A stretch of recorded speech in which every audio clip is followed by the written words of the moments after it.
BP নূরের অবস্থা অত্যন্ত আশঙ্কাজনক এবং এই আশঙ্কা থেকে আমাদের আরও বিভিন্ন ধরনের আশঙ্কার জন্ম দিয়েছে। আপনারা জানেন যে ঢাকা মেডিকেলে তার আইসিইউতে তার ট্রিটমেন্ট চলছে, কিন্তু অত্যন্ত দুঃখের সাথে বলতে হচ্ছে এইখানে আমরা যখন ঢুকেছি সেই সময় যে সেনা কর্মকর্তা দায়িত্বে ছিলেন তিনি আমাদেরকে বললেন যে এত লোক আসতেছে বা লোক দেখছে যাচ্ছে, তাকে কি নির্মমভাবে পিটিয়ে আহত করা হয়েছে, সেই জায়গায় তাকে কিছুক্ষণ পর বা আজকের পরেই নাকি তাকে আবার কেবিনে ট্রান্সফার করা হবে।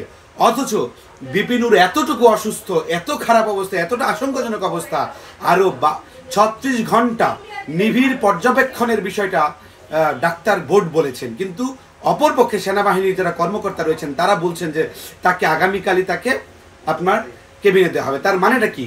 অবশ্যই একটি গভীর ষড়যন্ত্রের জন্ম এখানে দিচ্ছে। কেমন ষড়যন্ত্র বন্ধুগণ?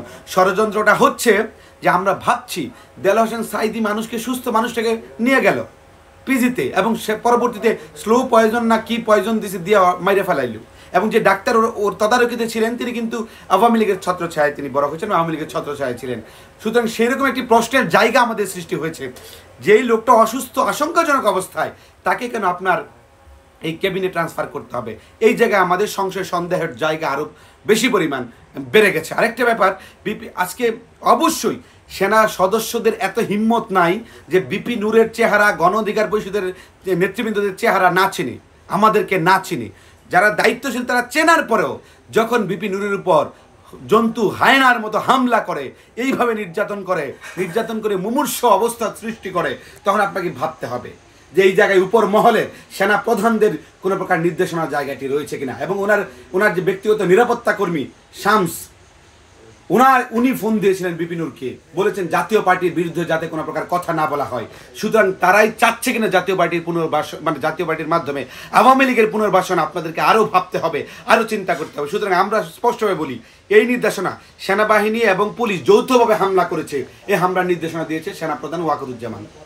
এখন আপনারা প্রশ্ন রাখতে পারেন যে তাহলে ওয়াকারুজ্জামান, আপনারা বলছেন যে তিনি দায়ী, আমরা বলি উনি দায়ী না, উনি দায়ী। যদি দায়ী না হয় সেই প্রশ্নের জবাবটা কে দিবে?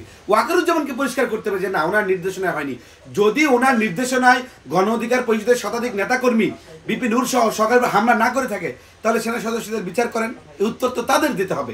আরেকটা বিষয়, পুলিশ প্রশাসন বিপির গায়ে এইভাবে তো হামলা করার কথা না, সরাসরি হত্যার উদ্দেশ্যে 326 ধারা মোতাবেক হত্যার উদ্দেশ্যে তাকে হামলা করেছে এবং তাকে মেরে ফেলতে চেয়েছিল। কারণ জানে বিপি নূরকে যদি হত্যা করা যায় কোনো কারণে, আগামীর এই যে গণ অভ্যুত্থান সৃষ্টি করেছে কারা? গণ অধিকার পরিষদ, ছাত্র অধিকার পরিষদের নেতৃবৃন্দরা, এবং বিপি নূরের মতো প্রতিবাদী কণ্ঠ, গণ অধিকার পরিষদের নেতৃবৃন্দের মতো প্রতিবাদী কণ্ঠকে যদি রোধ করা যায়, আগামীতে আওয়ামী লীগকে পুনর্বাসন বাংলাদেশে করা অত্যন্ত সহজ হবে, এবং সহজ হলে পরবর্তীতে আওয়ামী লীগ বাংলাদেশে বিস্তার লাভ করতে পারবে। অন্যথায় যদি এই ধরনের ত্যাগী নেতারা, এই ধরনের জুলাই অভ্যুত্থানের সহযোদ্ধা যারা রয়েছে তারা যদি বেঁচে থাকে, তাহলে আওয়ামী লীগের পুনর্বাসন বাংলাদেশের মাটিতে হবে না। সুস্পষ্টত কতিপয় বিষয় আপনাদেরকে মাথায় রাখতে হবে।